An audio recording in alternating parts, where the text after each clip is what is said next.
Bien, tenemos a continuación el capítulo de las infecciones articulares.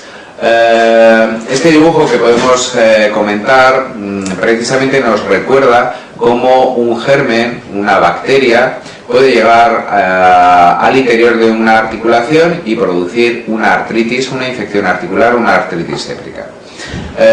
La vía más habitual, la que debéis de recordar que es la más frecuente, sin lugar a dudas, es la vía hematógena. Tenemos una bacteriemia con un foco que puede estar en cualquier nivel y esta bacteriemia se puede precipitar, se puede depositar el germen en la membrana sinovial. Habitualmente lo hace en grandes articulaciones como la rodilla o la cadera, la rodilla en primer lugar en frecuencia, y nos va a producir el cuadro de artritis séptica. Lo que va a infectar es la membrana sinovial. Recordar que la membrana sinovial está en el interior de todas las articulaciones que tenemos en las extremidades, articulaciones sinoviales, y por lo tanto se va a producir el cuadro de artritis séptica. Tenemos otras posibilidades, como podemos ver en el esquema, pero menos frecuentes. Por ejemplo, la entrada directa de germen desde el exterior, porque hay un traumatismo, o por ejemplo, por una punción articular si no se hace de manera estrictamente estéril. Si tenemos una infección de partes blandas, se te puede extender también hasta el interior de la articulación, o también vemos la posibilidad de una osteomielitis cuando aparece la epífisis, es decir, intraarticular, y se puede extender a la articulación produciendo también artritis séptica.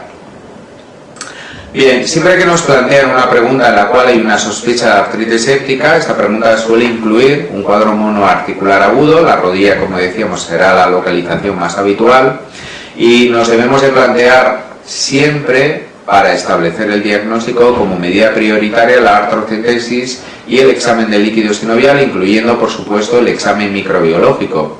Si recordáis, cuando hablábamos al principio de la clase de reumatología del líquido sinovial, decíamos que el líquido infeccioso es un líquido que tiene muchas células, más de 50.000, que tiene un consumo de glucosa muy importante, que aparece muy cercana a cero y que tendrá proteínas aumentadas. Pero estos datos son orientativos de la infección articular. Lo que es definitivo para establecer el diagnóstico, lógicamente, es el estudio microbiológico. Tinción de grano inmediatamente y luego cultivo, que será lo que nos vaya a confirmar el diagnóstico de lo que el paciente presenta. Por lo tanto, es lo que nos debemos de plantear rápidamente en un paciente que tenga una sospecha de artritis séptica.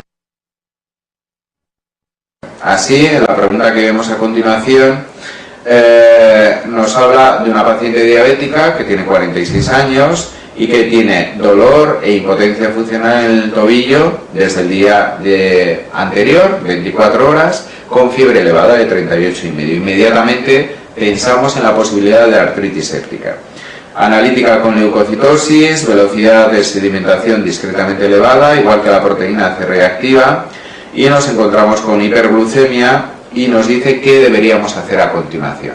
Nos está pidiendo la pregunta claramente que hagamos un examen de líquido sinovial, artrocentesis y examen microbiológico, además de bioquímico inmediato, para ver si el paciente tiene o no una artritis séptica. Por lo tanto, cuando analizamos las respuestas, nos plantea la respuesta a una antibioterapia empírica por vía parenteral, pero si utilizamos antibiótico y no tenemos confirmación en el diagnóstico, no tendremos nunca la seguridad si es o no una artritis séptica. Por lo tanto, nos debemos de fijar en la respuesta 2. Artrocentesis, examen de líquido sinovial con tinción de grano y cultivo, es la medida correcta, la que debemos de contestar en esta pregunta como inicial y prioritaria, y a continuación, si es altamente sugestivo de infección articular el estudio, iniciaremos la terapia antibiótica correspondiente. Bien, dentro de las infecciones articulares, el germen más habitual globalmente es el Staphylococcus aureus, pero es cierto que la mayoría de los textos siempre hablan de, digamos, dos grandes posibilidades de infecciones articulares: la artritis séptica gonocócica y no gonocócica. Seguramente esta separación hoy en día es exagerada porque la artritis séptica gonocócica es muy poco habitual. Sin embargo, como lo siguen nombrando la mayoría de los textos de esta manera, vamos a recordar brevemente qué puede ocurrir en una infección gonocócica. La infección gonocócica, como sabéis, es una enfermedad de transmisión sexual que tiene una menor prevalencia de la que tuvo en un pasado y que en un bajo porcentaje, entre un 1 y 3%, puede acabar desarrollando lo que conocemos como infección gonocócica diseminada. Quiere decir, por lo tanto, que el gonococo pasa a sangre periférica, produce una sepsis, produce una bacteriemia, y hay una fase inicial donde los hemocultivos se pueden hacer positivos y donde vamos a poder encontrar el germen a este nivel. Se producen una serie de síntomas característicos con fiebre muy elevada, artralgias que van pasando de unas articulaciones a otras, característicamente la implantación del gonococo en la piel en una serie de localizaciones, produciendo vesículo-pústulas, y también es muy típico en esta primera fase de infección gonocócica diseminada la aparición de fiebre con tenosinovitis, es decir, inflamación de alguna vaina tendinosa. Una vez que esta bacteriemia se ha producido, el germen se puede acabar localizando en una articulación, a veces en dos, pero habitualmente en una, produciendo ya el cuadro específicamente de artritis séptica. En este momento es más probable ya que tengamos positividad del líquido sinovial, aunque no hay que olvidar que el gonococo es un germen que crece de manera difícil en los cultivos y que por lo tanto el líquido sinovial, aunque el germen siempre va a estar localizado a este nivel, solo en la mitad de los casos aproximadamente vamos a poder conseguir el cultivo positivo del germen. Bien, hay otra enfermedad que hemos comentado cuando hablábamos de las espondiloartropatías, que también es una enfermedad de transmisión sexual, que es la infección por clamidia, que puede producir posteriormente un cuadro de artritis, pero en este caso no será una artritis infecciosa, sino una artritis reactiva. Esto es cierto, muy interesante, que nos plantea para establecer el diagnóstico diferencial entre la artritis reactiva y la gonocócica, que es correcto. Si os dais cuenta, en los dos casos vamos a tener una infección inicial genital, en un lado por gonococo, en otro por clamidia, y posteriormente la posible aparición de artritis. ¿En qué se van a diferenciar? Pues la primera de las respuestas dice: en las dos enfermedades hay tenosinovitis. Bueno, no es del todo correcto. La tenosinovitis es típica de la infección gonocócica y en cambio la artritis reactiva tenemos otro término parecido pero no igual, que es la entesitis, es decir, la inflamación de la inserción de los tendones en el hueso, pero no globalmente inflamación de las vainas tendinosas. La respuesta 2 dice: el dolor lumbosacro es característico de la reactiva y no de la gonocócica. Esto es cierto, esta es la respuesta correcta, porque si recordáis, las espondiloartropatías pueden tener lógicamente afectación de la columna vertebral y articulaciones sacroiliacas, cosa que en el contexto, como vemos en este esquema de la infección gonocócica, no tiene por qué aparecer.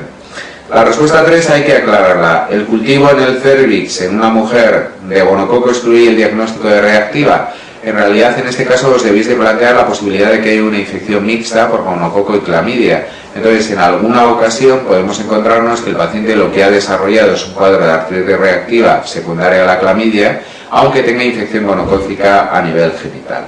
En ambas enfermedades hay cultivo positivo, dice la respuesta 4 en el líquido sinovial. Incorrecto. Lo habrá en la gonocócica, pero nunca puede haberlo en la reactiva. Y en ambos casos tratamos con antiinflamatorios como base terapéutica. Lógicamente no, porque en el caso de la infección gonocócica tenemos que poner antibioterapia. Cefalosporina de tercera generación, que como sabéis es el tratamiento de elección en la infección gonocócica, tanto diseminada como en la artritis séptica gonocócica. Mientras que los antiinflamatorios serán efectivamente la base del tratamiento de la artritis reactiva. Vamos a hacer a continuación un breve comentario del síndrome de Sjögren. Esta es una patología poco preguntada habitualmente y le vamos a dar simplemente una referencia en una pregunta. Podemos recordar que el síndrome de Sjögren es una enfermedad del tejido conectivo en la cual característicamente lo que vamos a encontrarnos es una afectación inflamatoria de las glándulas exocrinas que se van a ver destruidas fundamentalmente por linfocitos CD4, y esta destrucción de la glándula exocrina lógicamente va a venir acompañada de sequedad. Sequedad donde hay glándulas exocrinas, fundamentalmente los síntomas son a nivel de la boca, vamos a tener mucha sequedad en la boca en estos pacientes por destrucción de las glándulas salivares, y a nivel lacrimal se va a destruir los lacrimales y por lo tanto vamos a tener mucha sequedad ocular. Habrá sequedad también a otras localizaciones, fundamentalmente en las mujeres se va a notar a nivel genital, sequedad importante, también en la piel, también en el tracto respiratorio, pero sobre todo la sequedad de la boca y sequedad ocular es la que más se manifiesta en la enfermedad desde el punto de vista clínico. Bien, tenemos dos posibilidades de presentación del síndrome de Sjögren. lo que llamamos enfermedad primaria, es decir, no asociada a ninguna otra patología del tejido conectivo. Es una enfermedad que suele aparecer de manera relativamente precoz, segunda o tercera década de la vida en gran parte de los casos, sobre todo en mujeres. Tienen con frecuencia autoanticuerpos, como estamos viendo en este esquema, anti-Rho o anti-La, que también los llamamos SSA y SSB. Tiene una gran hipertrofia de las glándulas, que van a aparecer muy hipertróficas, salivares, precisamente por ese infiltrado inflamatorio. Y luego nos podemos encontrar otras manifestaciones extraglandulares, es decir, fuera de las glándulas, por enfermedad inflamatoria autoinmune, es decir, puede haber artritis, característicamente no erosiva, nefritis intersticial, enfermedad intersticial pulmonar difusa, afectación en forma de fenómeno de Raynaud, afectación del sistema nervioso periférico, fundamentalmente relacionada con la aparición de vasculitis.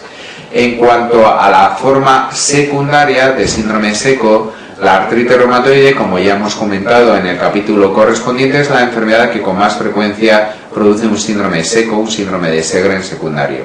Otras enfermedades como el lupus o la esclerosis sistémica progresiva también pueden en ocasiones asociarse a la aparición de un síndrome seco.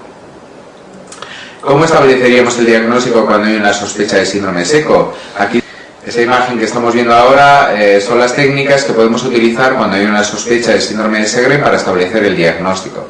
Podéis ver en la parte izquierda una biopsia de una glándula salivar menor. Todos los puntitos que aparecen en negro son linfocitos que están infiltrando la glándula y produciendo, por lo tanto, desestructuración de la misma y la sequedad característica a nivel ocular. La paciente que tenemos a la derecha se le han puesto dos pequeñas bandas de papel para conocer la cantidad de lágrima que produce. Este es el test que característicamente vamos a utilizar, test de Schirmer, para saber si hay sequedad a nivel ocular. Vamos a comentar una pregunta para acabar el diagnóstico de esta patología. Dice: la prueba más específica para el diagnóstico de la xerostomía, es decir, de la sequedad de la boca en el síndrome de Sjögren es... y aparece en primer lugar la biopsia de glándula salivar menor. Por lo tanto, esta tiene que ser la respuesta, porque es la forma más específica de conocer, como estamos viendo en esta imagen, el infiltrado inflamatorio característico de la enfermedad que altera y destruye la glándula exocrina. El siguiente tema que tenemos para comentar, siguiendo el guión del índice del texto, del manual, es el tema de las miopatías inflamatorias. Bien, simplemente vamos a recordar un breve esquema de cuando nos planteamos el diagnóstico de que alguien tiene una miositis, una polimiositis o miopatía inflamatoria,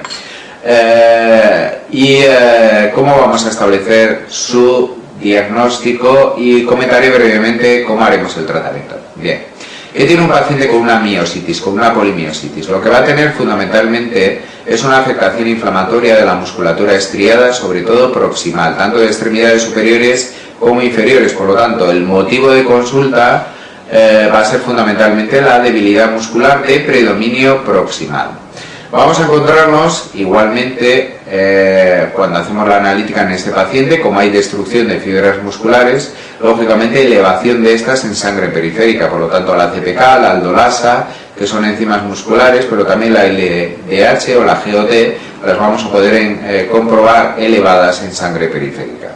Sería el siguiente paso, por lo tanto, para orientar el diagnóstico. A continuación, se suele recomendar la realización de un electromiograma, en el cual vamos a poder encontrar lo que denominamos un patrón miopático de destrucción muscular, y para confirmar ya definitivamente el diagnóstico se suele hacer un siguiente paso, que es una biopsia muscular, donde encontraremos destrucción de fibras musculares, necrosis de las células musculares y también un infiltrado inflamatorio característicamente mononuclear, que es el que vamos a encontrar en estos pacientes. Desde el punto de vista terapéutico, plantearos, es una enfermedad del tejido conectivo muy severa, muy grave, que por lo tanto va a plantearse un tratamiento similar al que siempre hemos comprobado en estas situaciones: esteroides en dosis elevadas, y si no hay una adecuada respuesta, planteamos inmunosupresores. Hay una pregunta que vamos a comentar sobre este capítulo que dice: las miopatías inflamatorias no se caracterizan por... Y vemos en primer lugar la respuesta que hay que elegir, porque dice debilidad muscular de predominio distal. Como hemos dicho, como aparece en este esquema, la debilidad muscular es de predominio proximal. Hay elevación característicamente de enzimas musculares, puede haber o no dolor a nivel muscular, puede haber mialgias, pero también podrían haberlas, alteraciones inflamatorias en la biopsia y el electromiograma, como comentábamos, característicamente va a mostrar ese patrón miopático de ondas breves, como dice la respuesta 5, con bajo voltaje y aumento de la actividad espontánea con potenciales de fibrilación, lo cual caracteriza a esta destrucción muscular.